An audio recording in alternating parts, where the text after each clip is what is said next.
to the Late Night Show, where we talk about traumatic experiences. I'm your host, Gavin, and today we're interviewing the Joy Luck Club. Alright, to start us off, what are some hobbies from your childhood? I played chess since I was a child. That's how my skills have grown so much. My mother always wanted me to be a prodigy, like all those kids she saw on TV, or like kids she read about in magazines. It's why she had me play piano. So, what expectations do you have from your parents? I was ushered by my mother to always do the best, like to strive to do the best. But I was never a prodigy. I could never be what she wanted me to be. I never met her expectations. Like, I dropped out of college halfway through, and I don't have like a really cool job like Waverly or my other friends. I'm just like a little writer at like a small firm. I guess I could never like be the perfect daughter she always wanted, but it's okay. As if like I'm the shadow of my mother. Like, she's very motivated in life, and I lacked a lot of that motivation, and I just felt like kind of like a ghost because of that. And like, she told me a lot of like morals and forms of stories that like when I was younger I didn't really understand, but now that I'm older and I like think about it, it like makes sense. But I think it was because of like how protective she was. She never told me them like physically, she just told them in stories. So, what aspects of your culture do you still follow today? Rich is my fiance. I love him. But I sometimes worry that because he's white, I'm losing my connection to my Chinese heritage. So, what relationship do you have with your mother? Since I've been with Rich, like I've said before, me and my mother's relationship has been quite tense. But she'd always test me on random things, like if I could find a pin in a deck of cards, or remember what was in the Bible after reading it once. But I could never really make it like reach her expectations of what she wanted me to be. So, you're from a Chinese background. How does that affect you in America today? I said before, I want to preserve my Chinese culture here in America, but that does bring up an issue because my love is a white man. That brings up quite a bit of stress when I'm contemplating how to preserve my culture. Yes, my mother used to have stories or legends that she used to tell me to explain things, and that's one of the things she used to try to explain why our brother was lost at sea and we couldn't find him. Do you feel that if your mother or father grew up in America, things would be different? Yes, I feel that if my parents lived in America, things would be different because they never really understood how things went or how things worked, and we always felt out of place. How has the way your mother raised you affected your life so far? Or just like in general? My mother was always like complaining about unbalanced things, like my marriage and like this marble table that I had in our apartment. And that night when she stayed over and she was complaining about it and complaining about our marriage, I mean, she was right. Like, that same night, not only did the marble table break, but like so did our marriage. So the way my mother raised me has eventually led me to just no longer believe in God or in faith anymore. It hasn't helped anything. It didn't help when my brother was lost, and it didn't help me through my marriage. So here's the question everybody's been waiting for. You know, it's the whole point of the show. What traumatic experiences have you gone through in your life? I think the only like really traumatic experiences were either with like my neighbor next door, or when I was younger, my mom had given birth to a stillborn baby, and because of that, she kind of became very absent in my life, and it felt like my father was like my only parental figure, and it was hard because like most of the time she'd cry or she'd be like completely silent, but I think like I just couldn't understand what she was going through at the time.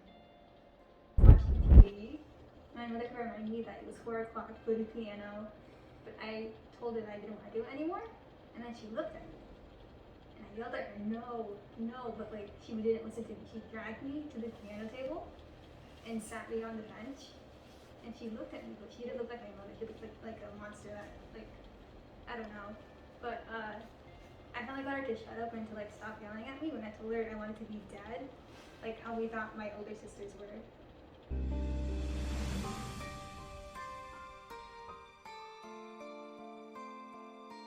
So I'm here with Waverly Jong.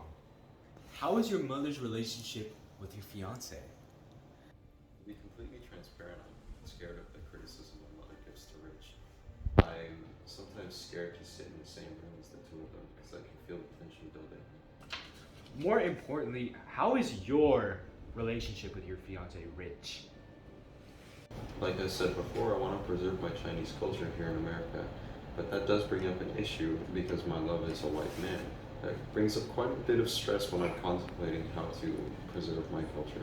So we're here with Lena St. Clair, the next person in the Joy Luck Club. So, on traumatic experiences, why don't you eat ice cream? When I was younger, my mom planted this thought into my head that I was gonna marry this kid named Arnold who lived next door. Just because of the fact that I left like grains of rice in my bowl, and like I became so paranoid because of it, and because I hated him, and he died of measles like 4 years later, and I swore it was my fault, and I just became traumatized from that. So, in that apartment complex, what do you think was going on next door? I used to live in these apartments, yeah, and it always sounded like the girl next door was like dying like every night. I never knew what it was, but I just kept imagining it over and over again. But it was weird because the next day like she would come out perfectly fine, and I don't pretend to know what happened, but I would just imagine like her dying. So we're gonna go a little more onto your marriage right here. If you don't mind me asking, why did you believe that your relationship with your husband was based on a balance sheet? I always thought like our marriage was based on like a balance sheet because everything felt like it was like 50-50 and like we relied on like the other person, and I never thought like our relationship was like 100-100.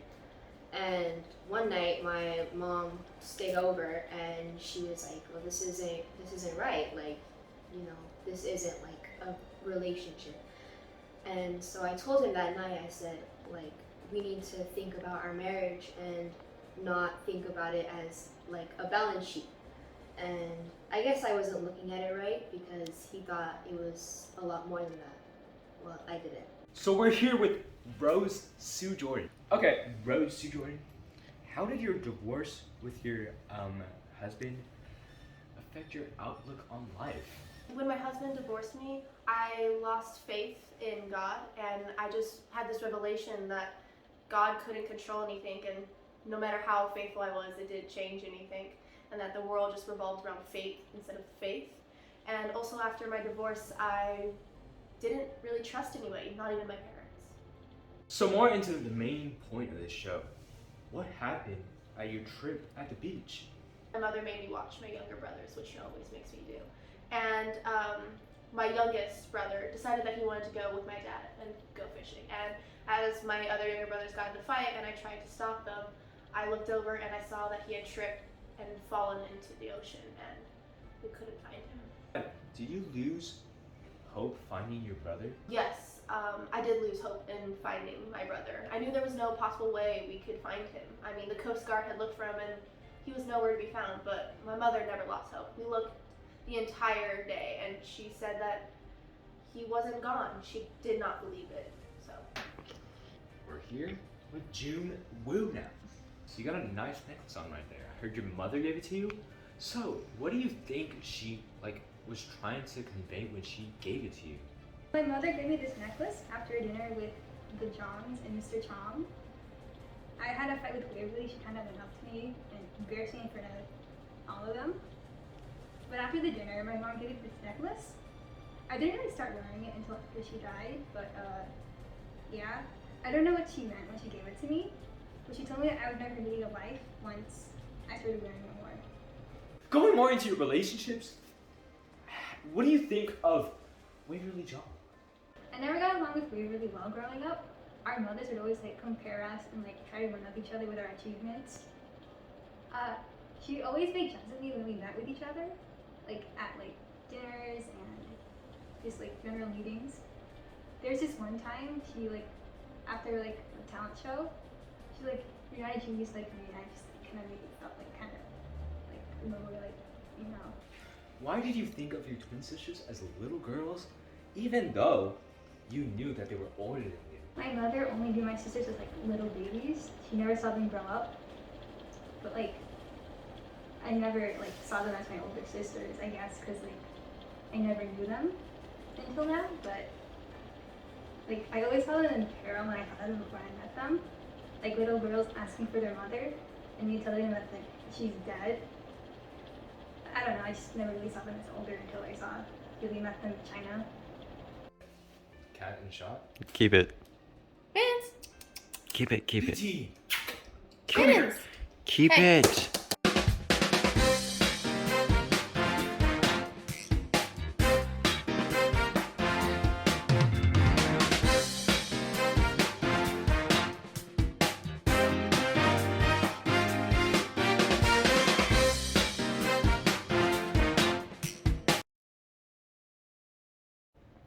Rich is my fiance. I love him. Stop! I've played chess.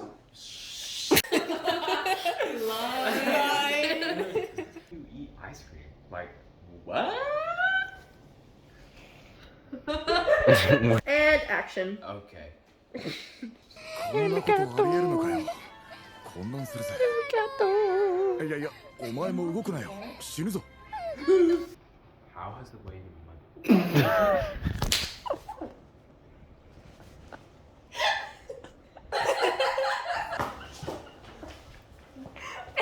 Please, you know. Shut up!